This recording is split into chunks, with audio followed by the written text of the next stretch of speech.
औज़ुबिल्लाहिमिनश्शैतानिर्रजीम बिस्मिल्लाहिर्रहमानिर्रहीम। सर पता नहीं क्या बात है नाजरीन कि मुझे जब दिली जज्बात का इजहार करना होता है ना, तो मेरे तो क्या पूरी दुनिया भर में किसी इंसान के पास अपनी मादरी जबान इस्तेमाल किए बगैर चारा कार को नहीं होता। लेकिन जब मादरी जबान इस्तेमाल मैं करता हूं तो लोग कहते हैं ये गालियां निकाल रहा है। अब दो चीजें हैं, दो चीजों को अगर आप गौर से सुन लेंगे ना तो आपको समझ आ जाएगी कि मसला क्या है और इसका हल क्या है। एक तो आज कराची और लाहौर वालों की और फिर शामत आ गई है, और किन लोगों की, आम लोगों की। अब लाहौर में फीडर ट्रिप ट्रिप कर गए हैं और कराची में भी अभी नहीं तो घंटे 2 घंटे बाद ट्रिप कर जाएंगे। और लोग रो रहे होंगे बिजली नहीं है, बिजली नहीं है, बिजली नहीं है। वो कहेंगे हम मुरम्मत कर रहे हैं जी, मुरम्मत कर रहे हैं।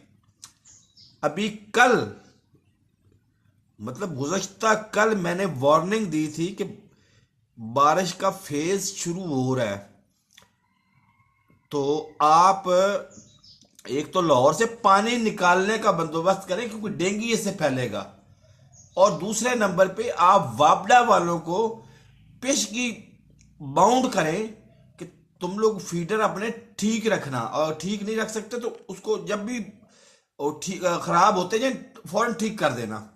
लेकिन हमारे कान तक यूं नहीं रुंगी। हमें जब को काम करवाना होता है ना तो दो चीजें हमें चाहिए होती हैं, दो चीजें। हमारे मुल्क में आप देख लें जाके क्राइटेरिया ये दो चीजों का है, एक है सिफारिश, एक है रिश्वत। अब रिश्वत के लिए आपके पास पैसा होना चाहिए। अगर फर्ज करो आपने लाहौर से रावलपिंडी जाना है, आप है एक आम इंसान, तो क्या आप तसव्वुर कर सकते हैं कि आप पहले एयरपोर्ट पे जाएं, अल्लामा इकबाल इंटरनेशनल एयरपोर्ट पे, वहां से जहाज में बैठें, फिर आप बेनजीर इंटरनेशनल एयरपोर्ट चकलाला में उतरें? आप तसव्वुर भी नहीं कर सकते। आप कहेंगे मेरा दिमाग खराब है, मैं ये साथ खड़ी हुई जनाब इधर चौक यतीम खाने से एक वैगन लेता हूँ, वैगन में बैठता हूँ, 4.5 घंटे में डायरेक्ट मैं रावलपिंडी पहुंच जाऊंगा। लेकिन अगर आपके पास पैसा है तो आपका ऑलमोस्ट 50% आपका मसला हल हो गया है। अब मैं इनकी अक्ल पे मातम करने को दिल करता है। ये अल्लाह भला करे पंजाब हुकूमत की, कि ये इसको वार्निंग नहीं दे रहे, ना खुद पानी निकालने का बंदोबस्त कर रहे हैं, ना अपना अल्लाह भला करे वापडा वालों को वार्निंग दे रहे हैं। ये वार्निंग किन को दे रहे हैं? एयरपोर्ट वालों को, कि आपने मौसम का ख्याल रखना है। और अल्लाह के बंदे जिसके पास पैसे हैं वो तो अगर वहां पे जहाज पे नहीं जाएगा तो किसी अच्छी बस सर्विस में चला जाएगा। वो तो अपनी गाड़ी लेके रेंट पे उस पे चला जाएगा। उसके पास तो पैसे है, उसके पास तो मसाइल का हल है, आधा तो हल है उसके पास। अगर सिफारिश नहीं भी है तो छोड़ दे। लेकिन हमारे कानों तक जूं नहीं रेंगती। और जो बिजली इस्तेमाल कर रहा है वो तो आम आदमी है, वो तो मेरे जैसा आम आदमी है। वो बिजली उसके पास बिजली नहीं आएगी तो वो कहां जाएगा? नहीं, हमारा दिमाग ने काम करना ही नहीं है। असल बात यह है कि जब सिफारशी कारकुन होंगे, जब जाली रहनुमा होंगे, तो वहां पे यही असर होगा। अब सिफारशी कारकुन और जाली रहनुमा, मेरी वालदा जो है ना, अल्लाह ताला उनके जिंदगी दे, वो अभी हयात हैं और उनका साया मेरे सर पे ता कयामत कायम रखे। मेरी वालदा के 2-3 जो है ना थी, वो अल्लाह ताला का शुक्र है कुछ पढ़ी लिखी, लेकिन वो बात जब भी करती थी ना, वो मतलब मैं आज तक अभी तक हैरान हूं। जब मैं जवान था ना तो मैं बीमार हो जाता था, फर्ज करो बीमार हो गया हूं, बुखार है मुझे, तो रोटी मैं नहीं खा सकता क्योंकि जाहिर है बीमारी के दौरान रोटी नहीं खा सकते। वालदा कहती होती थी, दो लफ्ज वो इस्तेमाल करती थी, वो आज तक मुझे याद है। एक तो डायरेक्ट मेरे साथ वास्ता नहीं था, लेकिन वो कहती थी कि जेड़ा कुछड़ चाया ढंद है ना, ढंदा पे डबे पे। और दूसरे नंबर पे वो लफ्ज इस्तेमाल करती थी, वो चीज मुझे आज समझ आती है। वो कहती थी कि जेड़ा बंदा खाने पे मरदा है ना, वो 100 बारी मरे पे। अब मैंने अपनी आंखों से देखा हुआ है, हमारे सरगोदा में एक मीदा गाड़ी होता था, अल्लाह ताला उसको जन्नत नसीब करे, फौत हो गया। वो उसका काम क्या था, गड्ढे जो है ना, गड्ढे, उस पे सब्जी रख के, और सब्जी उसकी अपनी नहीं होती थी, लोग रखते थे गड्ढों पे, और वो ले जाते थे अपने अपनी दुकान पे, और दुकान से उसको पैसे दे देते थे। वो तरक्की करते करते करते मीर चौधरी अब्दुल हमीद बन गया। मैं शॉर्ट शॉर्ट करके आपको सुना रहा हूं। उसके बाद करने क्या हुई कि जनाब वो अपना MNA के टिकट के लिए, अब मसला ये था कि बदकिस्मती के या खुशकिस्मती के कि हम भी उसी 90% बरादरी से थे, अराई बरादरी से, वो भी अराई था। उसका डायरेक्ट ताल्लुक नहीं था इसके साथ, इजाजुल हक या इसके साथ, इसका सका, ये सांडू है, सके सांडू हैं आपस में, इनकी बीवियां सकी बहनें हैं आपस में, इजाजुल हक और हुमायूं अख्तर से। अब जब जियाउल हक साहब ने इस दुनिया से मतलब दुनिया की जान छोड़ी, अब आज मुझे ये शऊर है, लेकिन उस वक्त मैं कहता था जियाउल हक शहीद रहमतुल्लाह अलैह, वो जान छोड़ दी। वो इजाजुल हक और हुमायूं अख्तर ने आना था सरगोदा। अब ये मैं इलेक्शन से कुछ दिन पहले की बात बता रहा हूं। तो एक दिन सुबह सुबह ना, जब दरवाजे पे नॉक हुआ, मैंने जाके देखा, दरवाजे पे, दरवाजा खोला, मैं खुद खोलता था दरवाजा क्योंकि ड्यूटी मेरी थी। आपको पता है ना कि घर में बड़ा होना भी गाली है। तो मैं खोल लिया दरवाजा, तो एक बंदा नजर आया, बाकी तो उसका पूरा मतलब 110% कॉटन, नई कॉटन और सफेद कॉटन, और सलवार कमीज जबरदस्त किस्म की थी।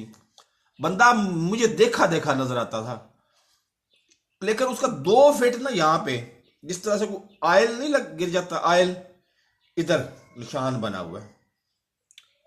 मैं हैरान, बड़ा हैरान हुआ कि ये क्या चीज इस्तेमाल, मतलब कोई या तो ये कपड़े पहन के नए चला है और कोई ना कोई रास्ते में इसके साथ हादसा हो गया है, या कोई ना कोई प्रॉब्लम हो गया है। बहरहाल मेरी जहन में नहीं आई बात, मैं चुप करके ना अंदर गया, वालिद साहब को बताया कि अब्दुल हमीद साहब आए हैं। तो वालिद साहब मेरे, अल्लाह ताला का शुक्र है, वो पढ़े लिखे थे, अल्लाह ताला उन्हें जन्नत नसीब करे। वालिद साहब मेरे फौत हो गए, मैं 4-5 साल पहले फौत हो गए थे। तो वो, लेकिन वो भी टिपिकल अंदाज में कहते हैं कि मीदा गाड़ी आया है। अब मुझे फिर भी समझ नहीं आई। मैंने कहा जी अब्दुल हमीद आया है और माजरों वाली बोली बोल रहा है। वो पूछ रहा है कि जी ओ अपना चौधरी साहब घर है गया। वो कहता अच्छा वो ही आया है, आ गए जी। वो बातचीत की, वो चले गए। असल मसला ये था कि इजाजुल हक को फोर्स करें कि हमारे जलसे में खिताब करें।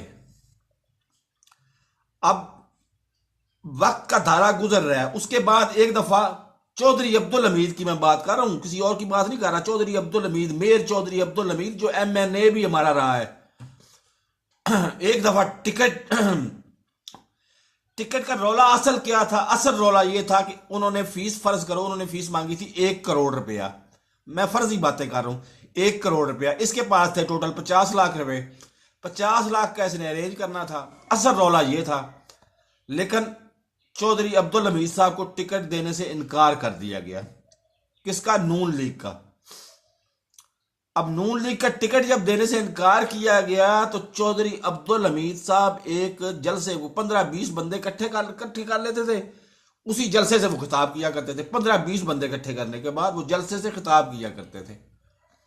वो खिताब आप कर रहे हैं और वो शेर जो पढ़ रहे हैं और जिस जबान में पढ़ रहे हैं वो आपको दोहरा देता हूं, आपको समझ आ जाएगी कि हमारे जाली लीडरों का अंजाम क्या होता है या इनकी हैसियत क्या है। वो शेर पढ़ते हैं कि ਉਹ ਮਰਦ ਨਹੀਂ ਹੁੰਦਾ ਹੈਗਾ ਜਿਹੜਾ ਡਰ ਜਾਵੇ ਹਾਲਾਤ ਦੇ ਖੂਨੀ ਮੰਜ਼ਰ ਤੋਂ। ਉਹ ਮਰਦ ਨਹੀਂ ਹੁੰਦਾ ਹੈਗਾ ਜਿਹੜਾ ਡਰ ਜਾਵੇ ਹਾਲਾਤ ਦੇ ਖੂਨੀ ਮੰਜ਼ਰ ਤੋਂ। ਉਸ ਹਾਲ 'ਚ ਜੀਣਾ ਲਾਜ਼ਮ ਹੁੰਦਾ ਹੈਗਾ ਜਿਸ ਹਾਲ 'ਚ ਜੀਣਾ ਮੁਸ਼ਕਿਲ ਹੁੰਦਾ ਹੈਗਾ। ਤੇ ਮੈਂ ਤੁਹਾਨੂੰ ਦੱਸਦਾ ਪਿਆ ਹੈਗਾ ਜੀ मैं इथे जीतांगा तो मैं इथे खिलोवांगा तो मैं इथे फला।